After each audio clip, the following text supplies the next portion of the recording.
글쎄 뭐라고 말씀 못 드리겠는데요. 네, 지금 상황이 굉장히 여러 가지 부분이고 관계자들이 많다 보니까 다 나름대로 입장에 따라서 자기 얘기들 하는 거겠죠. 저도 어쩌면 제3자가 보기에 혹시 네 말이 맞나? 라고 하는 부분에 있어 의심이 있을 수 있는 부분인 것 같은데 일단 맥락 없이 저는 제가 듣고 개혁하는 부분에 대해서 그냥 설명했고 말씀드렸을 뿐입니다. 또 하나는 대부분 원장하고 차장하고 보고의 책임 소재를 미룬다거나 오늘처럼 이런 부분이 있으면 이해관계에 따라서 이야기를 나눌 수가 있는데 제가 굳이 왜 거짓말하죠? 그냥 다만 당시 상황에 있었던 부분들을 얘기한 부분인데 이번 기회를 통해서 그냥 사실을 얘기하는 것이 이렇게 힘든 거구나라는 부분을 느끼게 됩니다. 아까 여인영 사령관이 신문 때 체포 지시 관련해서 홍 차장님과 그런 대화를 한 게 상식적이지 않았을 거다 이렇게 말했는데 그 증언에 대해서 어떻게 생각하세요? 근데 그 상식적이지 않다고 얘기하는 분이 또 한 분 계시는데요. 지난번에 국조특위에서도 우리 조태용 원장님도 홍장원 차장 얘기가 상식적이지 않다고 얘기하던데 제 얘기가 상식적이지 않은가 보죠. 제가 보기엔 지금 일어나고 있는 모든 상황이 다 상식적이지 않은 상황이 아닙니까? 대통령 측 반대 신문 오늘 어떻게 보셨는지요? 그 매섭게 몰아치는 느낌이었고 피의자 조사받는 같은 느낌이 들었었는데 그래도 궁금해서 물어보시는 부분이니까 최대한 대로 답변하려고 노력했습니다. 그리고 윤 대통령 측에서 이제 차장님 통신 조회를 신청했는데 그거에 대해서는 좀 놀랐습니다. 왜냐하면 제가 피의자도 아니고 어떤 특정 범죄를 저지른 부분에 있어서의 어떤 피고도 아닌데 증인에 있어서의 통신 조회를 한다? 상당히 놀랍고 오늘 통신 조회한 결과 가지고 저한테 특별한 걸 물어보지 않던데요. 특별히 나온 게 없는 모양입니다. 왜 그렇게까지 하는지 상당히 조금 좀 과하다, 너무하다 이렇게까지 해야 되나 그런 생각이 들었습니다. 혹시 메모에 검거 요청이라고 쓴 게 부적절했다고 보시는지요? 아마 그 재판관님께서는 검거 지원 요청을 왜 검거 요청이라고 썼냐 말씀하시는데 정제된 보고서가 아니잖아요. 그냥 생각나는 대로 쓴 거고 더구나 짧은 시간에 있었던 부분을 그냥 간단하게 노트한 부분이니까 잠깐 노트한 부분의 내용이 앞뒤가 맞고 논리적이지 않다고 해도 지적받는 부분은 좀 적절치 않은 것 같은데요. 혹시 마지막으로 하고 싶은 말씀 있으신지? 네, 이제 국민 여러분들도 마찬가지지만 이런 부분에서 빨리 좀 지나가서 예전처럼 돌아갔으면 좋겠습니다. 저도 그냥 국정원 차장으로서 열심히 노력하고 뭔가 국정원이 올바른 정보기관, 능력 있는 정보기관으로 커갔으면 좋겠다는 생각으로 일하다가 어느 날 갑자기 이런 일이 생겼는데 이런 일이 주변 사람들로부터 많이 오해를 받고 또 내 입장도 굉장히 어려워지는 걸 보면서 굉장히 힘들게 느껴지고 있는 부분이 있습니다. 특히 오늘도 얘기가 나왔는데 제가 수백억 정도의 대북공작금을 유용했다면서요. 홍콩에 굉장히 비싼 빌라를 가지고 있다고 하대요.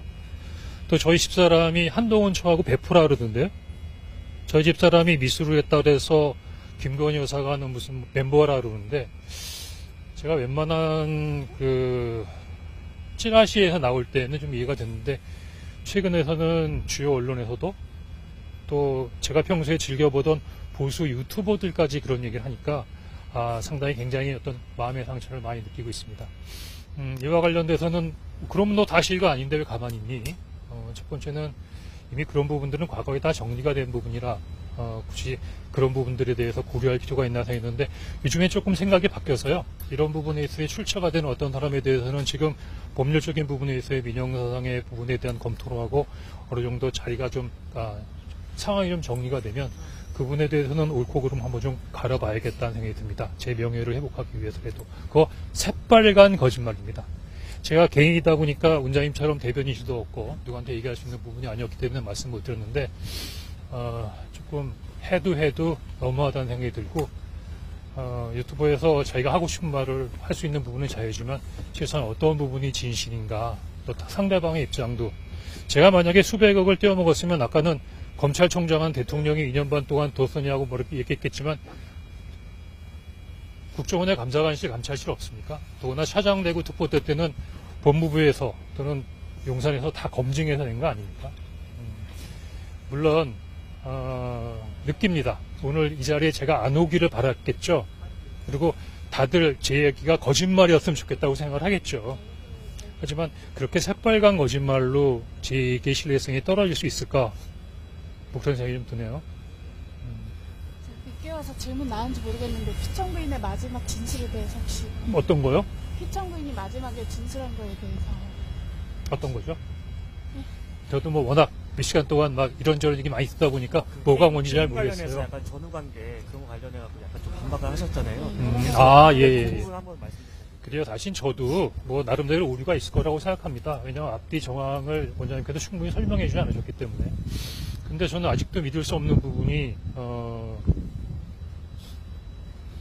우크라이나 전쟁터에도 몇 번씩이나 갔다 왔고 나름대로 이렇게 열심히 해서 나름대로는 정보기관으로서 역할을 충분히 하는 부분에 있어 역할을 하고 있다 그러는데 원장님께서 저를 대통령님께 보고해서 경지할 만큼의 잘못을 했나? 오늘 집에 가면서 한번 곰곰이 생각해 보겠습니다. 마지막 대통령께서 이제 방첩사의 간첩 수사를 지원하라 이런 취지였다고 말씀하셨는데 대통령께서도 그날 보니까 뭐 여러 군데다 전화 많이 하셨더만요. 저는 처음으로 대통령의 전화를 받은 거잖아요. 아무래도 밑에 사람이 이분이 정말 오랜만에 전화한 부분의 내용이니까 거의 토시까지 하나 기억하지 않을까요? 제가 보기에는 대통령이 조금 말씀하시는 부분에 오류가 있는 것 같은데 굳이 대통령의 말씀이사 뭐 이런 게 저런 게 잘못됐다 그런 얘기를 하진 않았습니다. 엄청 추운데요.